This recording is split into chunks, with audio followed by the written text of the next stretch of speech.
దేవునికి స్తోత్రము.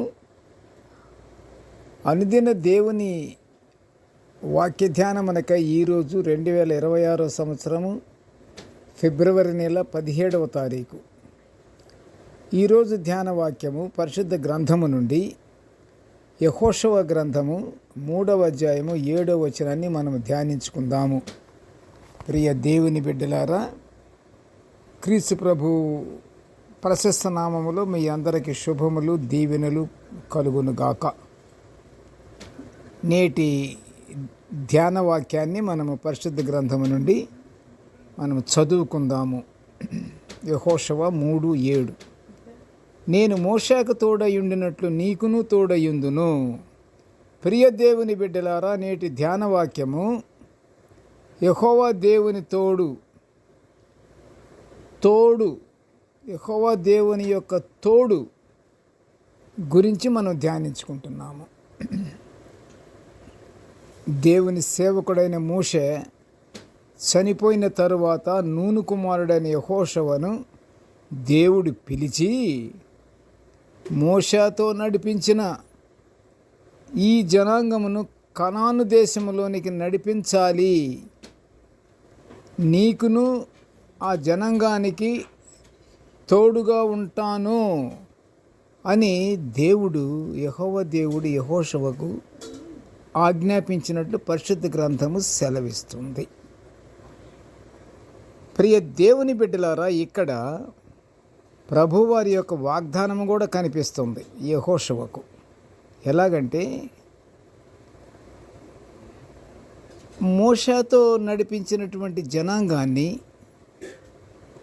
మోషే చనిపోయిన తరువాత యెహోషువని పిలిచి ఈ జనాంగాన్ని నువ్వు నడిపించాలి, నీకు నేను తోడుగా ఉంటాను. ఎలా తోడుగా ఉంటాను? మోషేకు ఏ విధంగా తోడుగా ఉన్నానో ఆ విధంగానే నీకును ఉంటాను అని యెహోవా దేవుడు సెలవిస్తున్నాడు యెహోషువకు. అయితే ఈ యెహోషువ తన యవన ప్రాయం నుండి మోషేకు పరిచారకుడు. అంతేకాదు, యెహోషువ గొప్ప యోధుడు కూడాను. యెహోవా దేవుడు యెహోషువను ఎంతగా దరిచేర్చుకొని దీవించాడంటే, చూడండి పరిశుద్ధ గ్రంథము నుండి ఎలాంటి మాట దేవుని యొక్క వాక్కు. నీవు బ్రతుకు దినములన్నిటిను ఏ మనుష్యుడును నీ ఎదుట నిలవజాలడు. నేను మోషేకు తోడయున్నట్లు నీకును తోడయుంటానని నిబ్బరము కలిగి ధైర్యముగా ఉండమని దేవుడు యెహోషువకు అభయం ఇచ్చినట్లు పరిశుద్ధ గ్రంథము సెలవిస్తుంది. ప్రియ దేవుని బిడ్డలారా, ఇక్కడ యెహోషువ ఒక్కొక్క పేరుకు ఒక్కొక్క అర్థం ఉంది. ఇక్కడ యెహోషువకు ఉన్న అర్థం ఏమిటంటే, ఆయన పేరుకు యెహోవా రక్షిస్తాడు అని అర్థం. యెహోవాను ఆశ్రయించి ఆయనలో నమ్మకముంచే వారికి ఆయన సహాయం చేస్తాడు. ప్రియ దేవుని బిడ్డలారా, యెహోవాను ఆశ్రయించి ఆయనలో నమ్మకముంచే వారికి ఆయన సహాయం చేస్తాడు అంటే అందరికీ అంతే. అయితే దేవుని ఆశ్రయించాలి, దేవుని విస్మరించకూడదు. దేవుని ఆశ్రయించి ఆయన సహాయం మనం పొందుకోవాలి. ఇశ్రాయేలీయులకు వాగ్దాన దేశమైన కనానును ఇవ్వాలని యెహోషువను పిలిచి నడిపించమన్నాడు. అది యెహోవా దేవుని యొక్క ప్రణాళిక.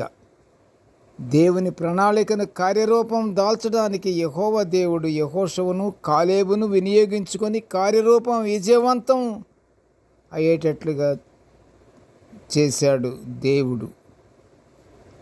దేవుని తోడుంటే ఎంతటి అసాధ్యమైనా సరే సుసాధ్యమవుతుంది అనేది మనం ఇక్కడ తెలుసుకోవలసినటువంటి నగ్న సత్యం. ప్రియ దేవుని బిడ్డలారా, దేవుని తోడు ఉంటే హానికరం ఏదీ జరగదు అని పౌలు గారు అపొస్తలుల కార్యములోని 18వ అధ్యాయము 10వ వచనములో వివరిస్తాడు.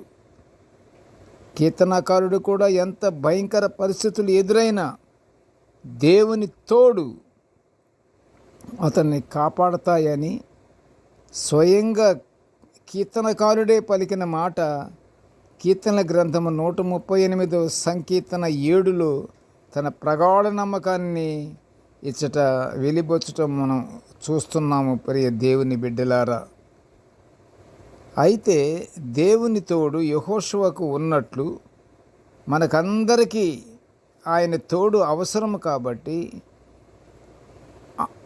ఆ తోడును మనందరికీ కూడా అనుగ్రహించమని మనం దేవుని ప్రార్థించుకుందాము, ఆయన్ని వేడుకుందాము. ఆయన్ని వేడుకొని మనము పరలోక ఆశీర్వాదాలు పొందుకుందాము. ప్రార్థన చేసుకుందాము. కృపగల తండ్రి, జీవం గల నాయన, నీ దివ్యమైన వాక్యాలను నిత్యము మేము ఇలా ధ్యానించుకునే గొప్ప భాగ్యాన్ని మాకు అనుగ్రహించినందుకు నీ ఘనమైన స్తోత్రములు నాయన. నేటి ధ్యాన వాక్యాన్ని వినుచున్న ప్రతి బిడ్డను ఆశీర్వదించయ్యా. కృపగల తండ్రి, నీ తోడుంటే మేము నీ యందు భయభక్తులు కలిగి జీవించుచు నీకు బిడ్డలముగా మేము ఉంటామని, నీ తోడు మాకు అనుగ్రహించమని వేడుకుంటూ ఈ మనవులన్నీ యేసయ్య పుణ్యనామమున వినయముగా వేడుకొనుచుంటున్నాము తండ్రి. ఆమెన్. దేవుడు మనలందరినీ బహుగా దీవించుగాక. Amen, amen, amen.